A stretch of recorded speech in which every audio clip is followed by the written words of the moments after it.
rations yet? Yep. 2 whole... Wonder if the plague's ever gonna pass. I'm sorry. I'll just be a minute.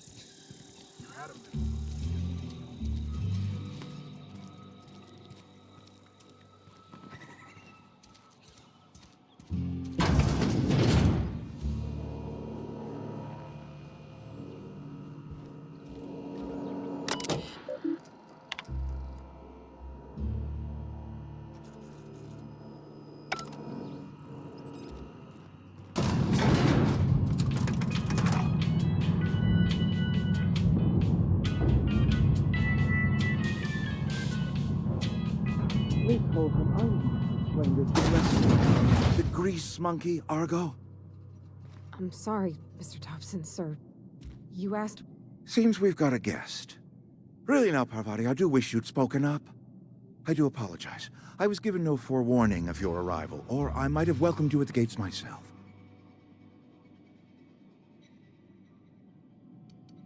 You were saying, Miss Holcomb. It's just what Bess needs is a proper refurbish. I can bandage her up and what all, but she's just... old. Sorry, I'm sorry. I'll do better. And I do wish you'd stop referring to our cannery as Bess. Personification of company property is strictly contrary to the Spacer's Choice Code of Conduct. My apologies. I am not in the habit of allowing my guests to witness such a row. Now, what can I do for you?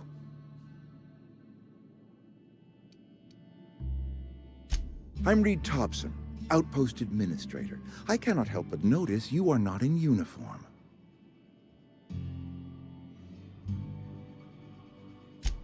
Yes, so it dawns on me.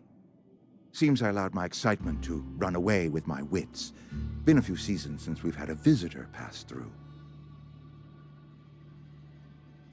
Only regulator we got is hooked up to the town transformer. Mr. Thompson ain't liable to be keen on dismantling it. I beg your pardon. I am most emphatically not keen on any such thing. I can't let you have our power regulator. But I happen to know of another one. And I happen to know exactly how you may retrieve it without frying yourself in the process. Oh yes. Saw someone put his hands on a regulator while the power was running. His legs were still twitching when we buried him. There's a power regulator in the old botanical lab. It's mostly abandoned, so all that power is being squandered. Go down to the geothermal plant. Reroute power from the botanical district over to us. Once their power's shut down, you can have their regulator and be along on your way. I was not entirely sure how to tell you this. The botanical labs are not legally inhabited, but there are people who live there.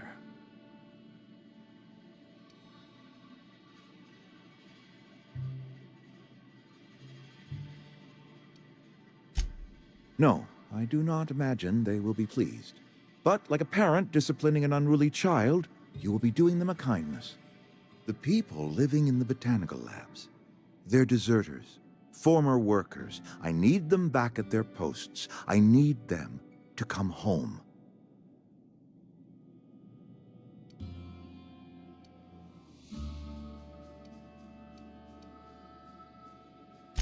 Edgewater is struggling.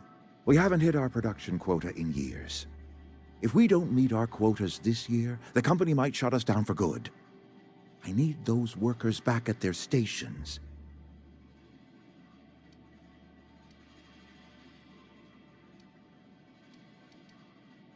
Neither do I. The fault was entirely mine. I pushed them too hard. My hope is that by cutting off their power, you will convince those deserters to come back to town. Before you go to the plant, I want you to stop by the botanical lab. Speak to their leader, Adelaide. Tell her the power's about to go, and that it's time her band of deserters came back to town. Adelaide's older than the other deserters. She's dignified, kindly. From what I understand, her camp looks to her for leadership.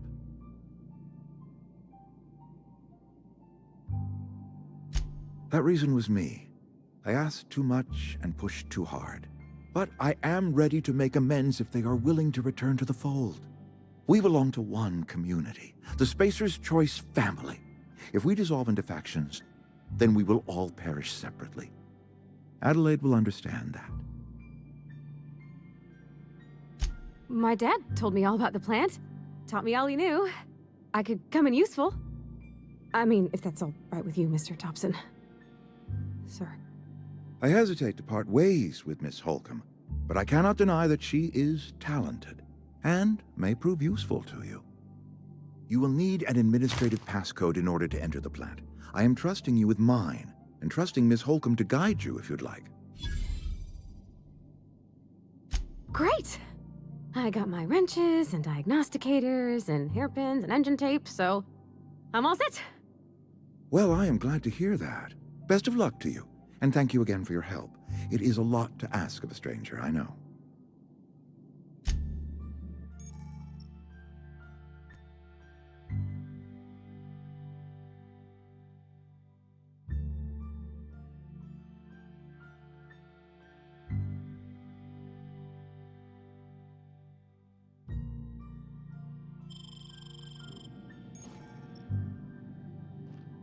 We better clear out of Mr. Thompson's office before we talk.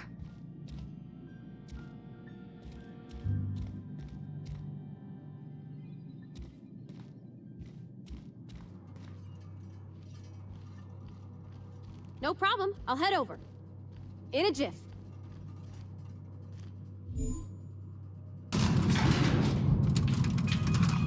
We better clear out of Mr. Thompson's office before we talk.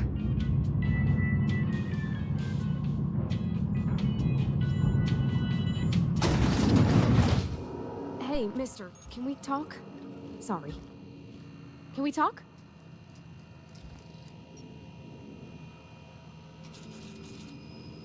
Sorry. You just want to get out of here. And you likely don't want to tag along like me. It's just, Mr. Thompson has his own view on matters, on account of it's his job and what all, but that's not the only side of the tale.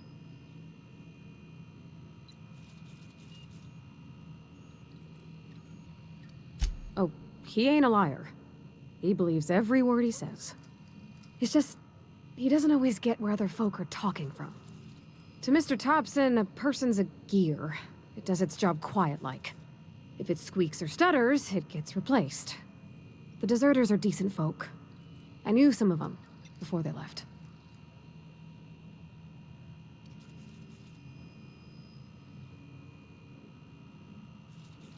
I don't know anybody well. I mostly listen to them talk, kept my head down. There was a boy named Thomas who used to follow me around, asking questions about the stuff I fixed. He was real sweet to me. Not any sort of dissident.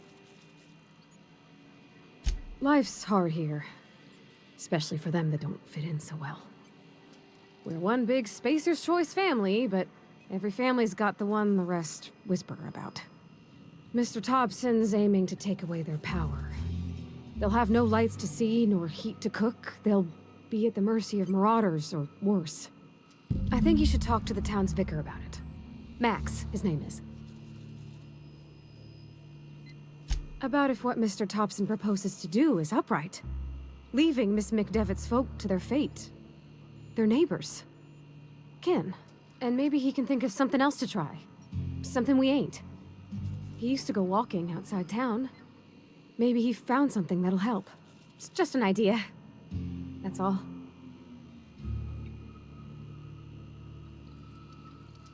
Books are for rich folk. I wonder what he wants with something like that.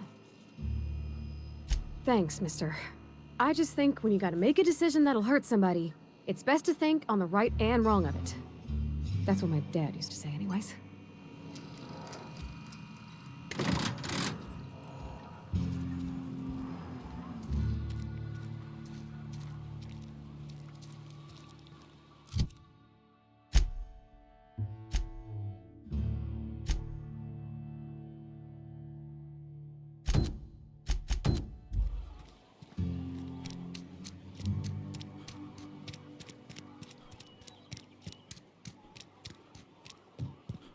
I've always felt weird in here.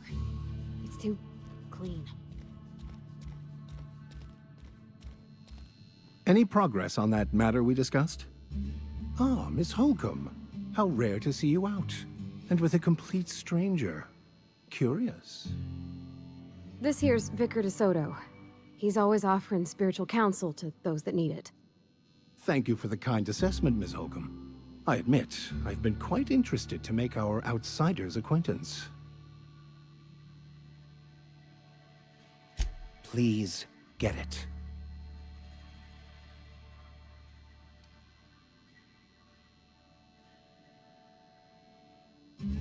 What would you like to discuss? What? I thought you would talk to him. You wanted to speak to me, Ms. Holcomb? Every time I've tried to engage you in conversation, you look at the floor, answer in single words, and slink away. I can't imagine what would be so grave as to drive her to my mission. What has Mr. Thompson asked you to do?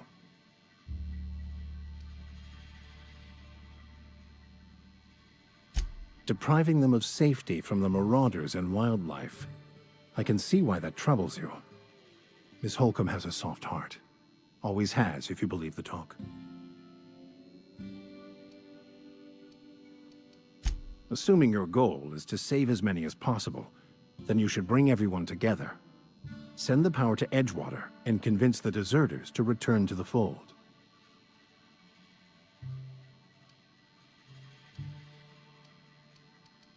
Not if things are left to stand as they are.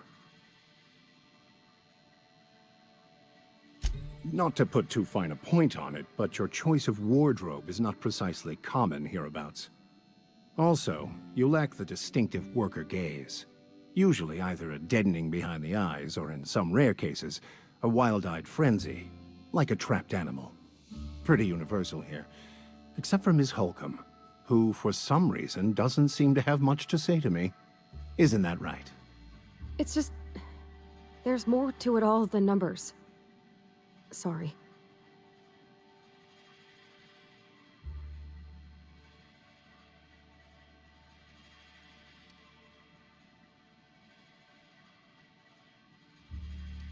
Oh, nothing could be further from the truth. I'm simply bemoaning the level of spiritual awareness in this town.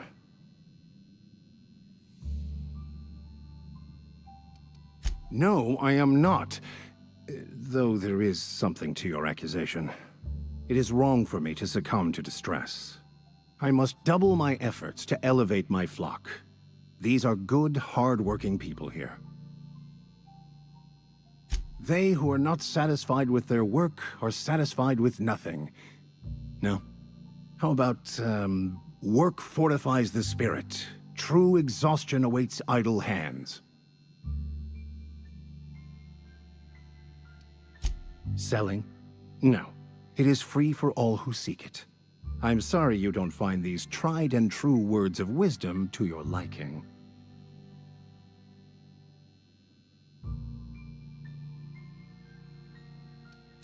Have you?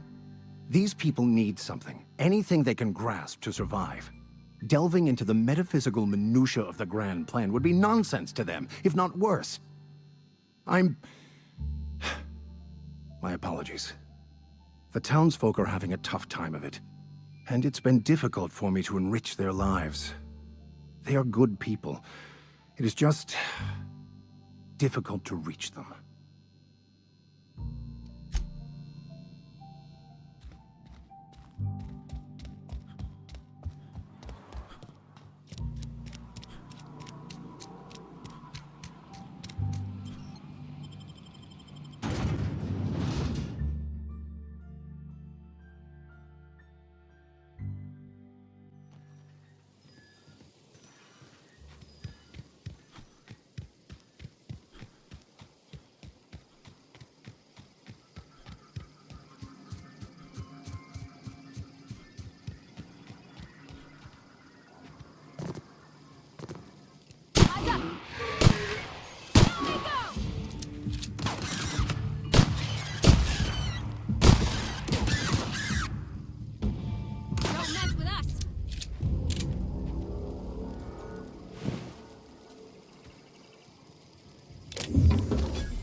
drop.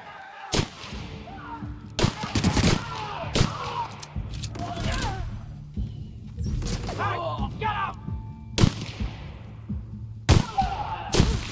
That's the last of them.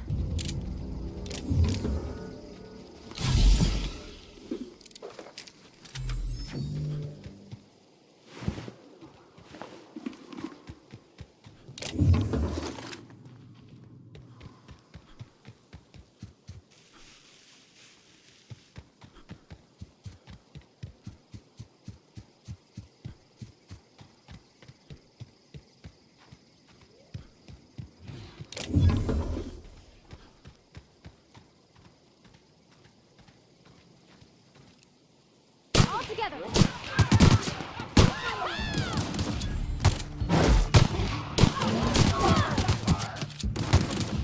Sure thing.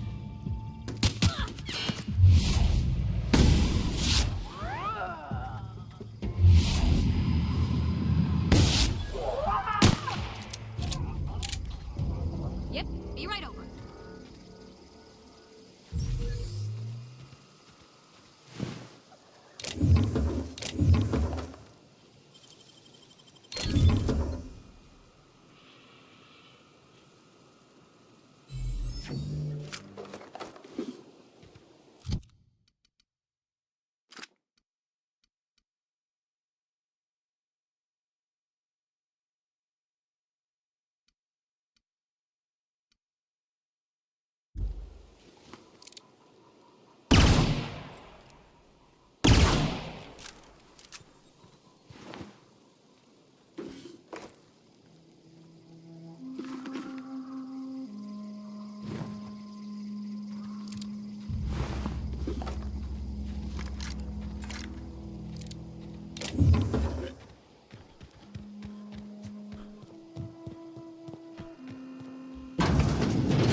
Where are we headed? That's on account of how I never met her. It's hard to miss what you never knew. I don't ponder it over much. She was in another division of the Spacer's Choice family. She worked in the Vale a few months, sorting the cannery computers. Her contract said any kids she had, expected or not, belonged to her office from the time of conception. So when I was born, I got sent here.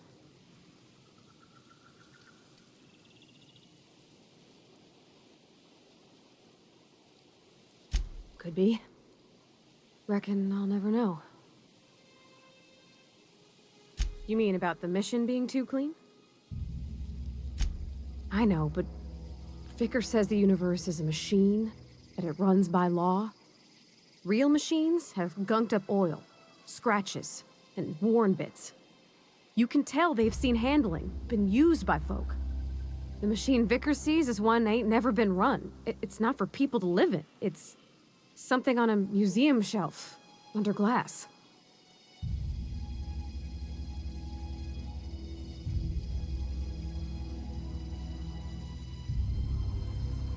It just comes off cold to me, is all.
Huh?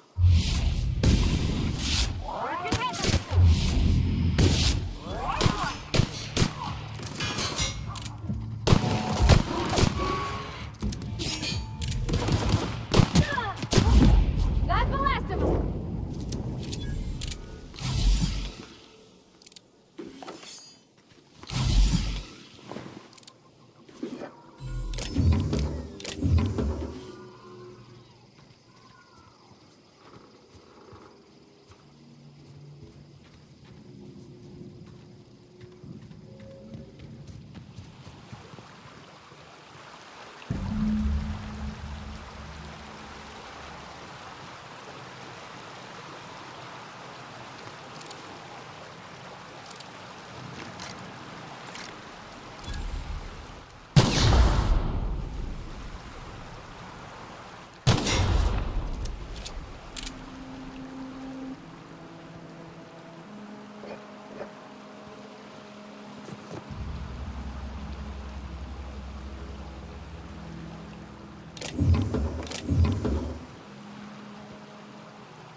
Easy.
Any progress on that matter we discussed?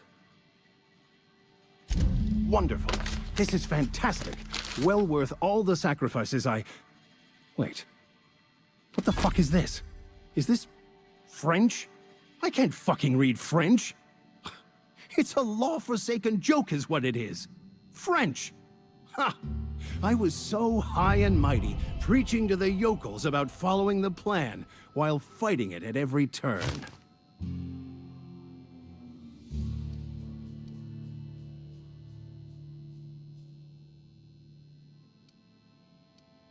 I've spent my life searching for the keys to unlocking the secrets of the universal equation that underlies the plan. I had hoped this book held some of those answers. I became so desperate, I even got myself assigned to this plague-ridden backwater to find the damn thing. All the time and suffering I've spent. Wasted.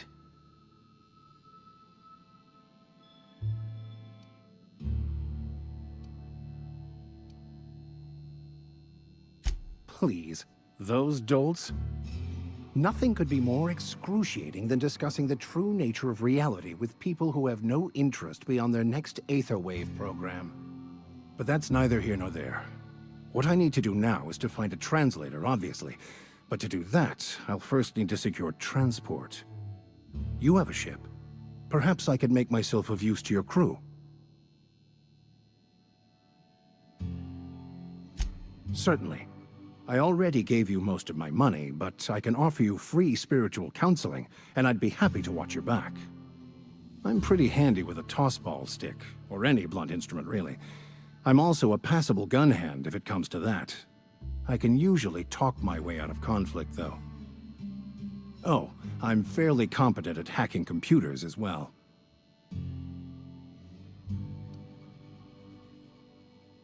Well, understanding computers is, though I admit I took it further than most. And I was quite the 32nd back during my seminary days. Left many an opponent bleeding on the field. Fantastic. Let me get my things in order and I'll catch up with you. Edgewater's gonna miss you. Folk here always had good things to say about their vicar. Thank you, Ms. Holcomb. I'll be glad for the change of scenery. And to leave this place behind. I shall see you on the ship, Captain, whenever you're ready to leave Emerald Vale. I'll meet you on the ship when you're ready to depart from Emerald Vale, Captain.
Move along, stranger.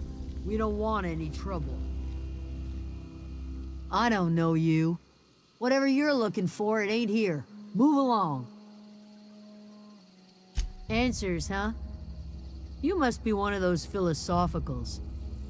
Already got ourselves one of those.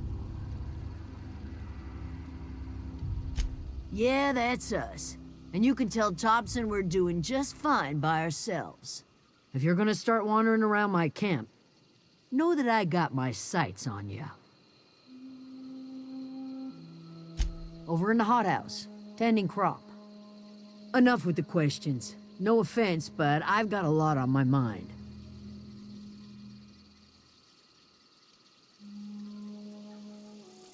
You don't know what enough with the questions means? No, I'm sorry. That was unworthy of me. Lady named Zoe went missing some nights ago. Just up and vanished without a trace. Now I'm pacing around wondering if marauders got to her. I go looking for Zoe, I leave the camp undefended, seeing as I'm the only one of us who knows her way around a gun. Hence my dilemma. Vex me. If she told anybody, they ain't telling me. I'd check her room, but I got yelled at for snooping once already.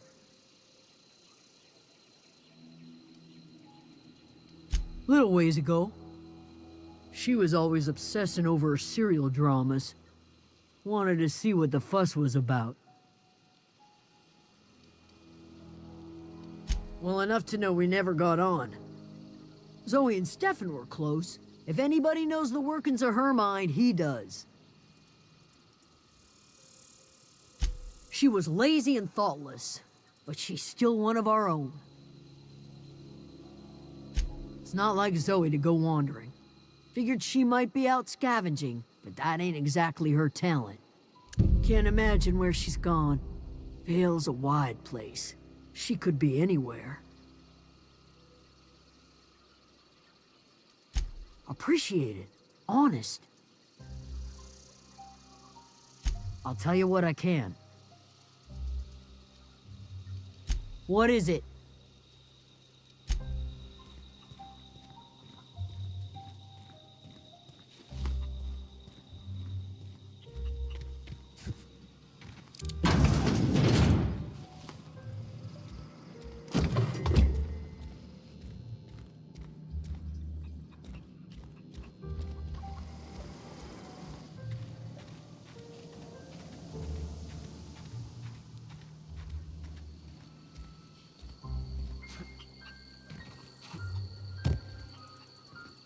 Fancy duds.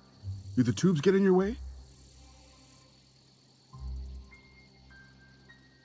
You mean Zoe? Yeah, we were pretty close. Not like her to go loping off. Zoe and I were gonna watch the serials, as is our custom. She never turned up. I looked around, but she was nowhere to be found. You sound like some type of corporate fixer asking all these questions. Zoe was always obsessed with this serial. Masked Marketeer. A scion of Byzantium turns to banditry and teaches his marauder companions the wisdom of free market economics. Shame she up and vanished when she did. I had a surprise lined up for her. Can't say I recall Zoe ever acting strange. Well, except for her habit of writing things down on scraps of paper. She called it journaling, but I think it's just plain odd. The other day, I got my hands on a genuine copy of the latest Masked Marketeer. I was gonna surprise Zoe with it, but she was gone the next day. Hey, I got time.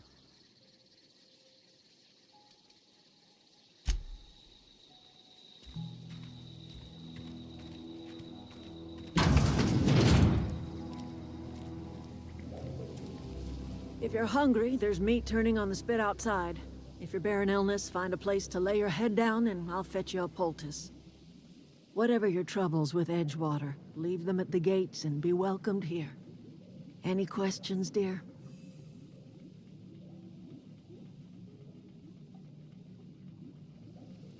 I have been called that, among other things. Green Thumb. grandmother, the strange old lady who keeps flowers. But yes, Adelaide will do just fine. Excuse me, Miss McDevitt? Sorry, it's just... You got such pretty trees in here. Why, thank you. You're Robert's girl, aren't you? I remember when you were but a sprout. Thomas speaks of you often. Are you staying long? You should try some of my tobaccorn tea. I brew it in an old spittoon, but it's been cleaned.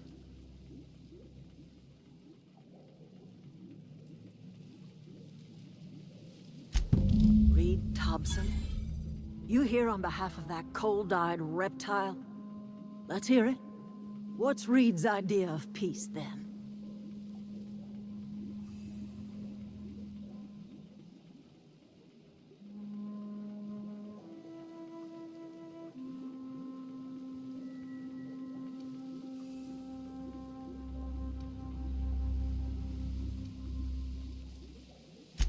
Make amends.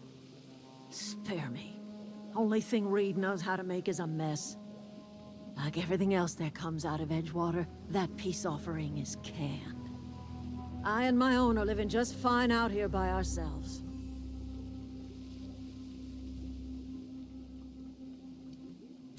You're doing this for Reed? Why?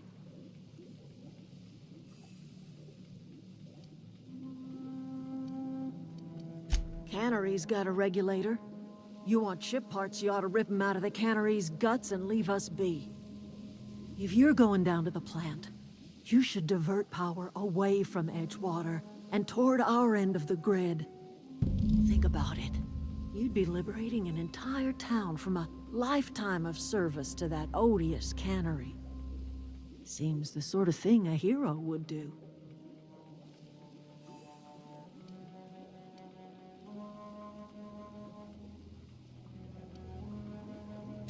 A hero to the people who matter.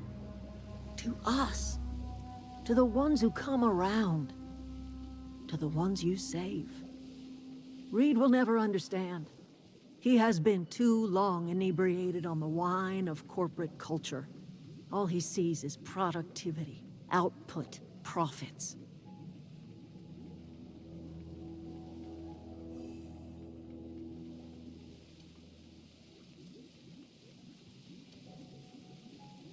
Life in Edgewater grinds to a halt. The cannery shuts down, workers desert in droves, and our own little camp grows and thrives.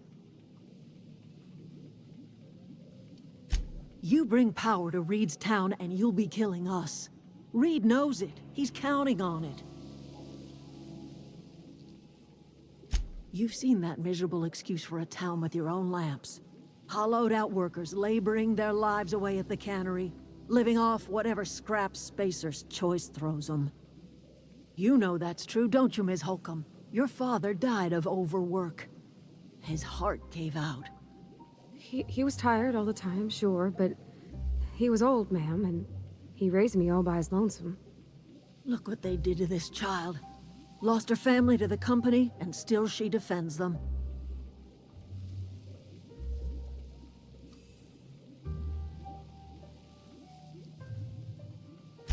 I'm all right. I ain't so fragile. That was unkind of me. I'm sorry, dear. It's not much of a living. Every single person in that town has sold themselves to Spacer's Choice. The company owns them. Body, blood, and bones. You've been there. You've seen it. All anyone ever does is toil over a cannery.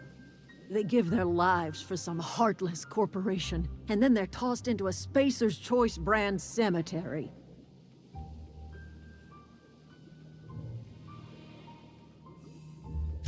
So, what do you say? Divert power over to us. Shut down that abominable cannery for good.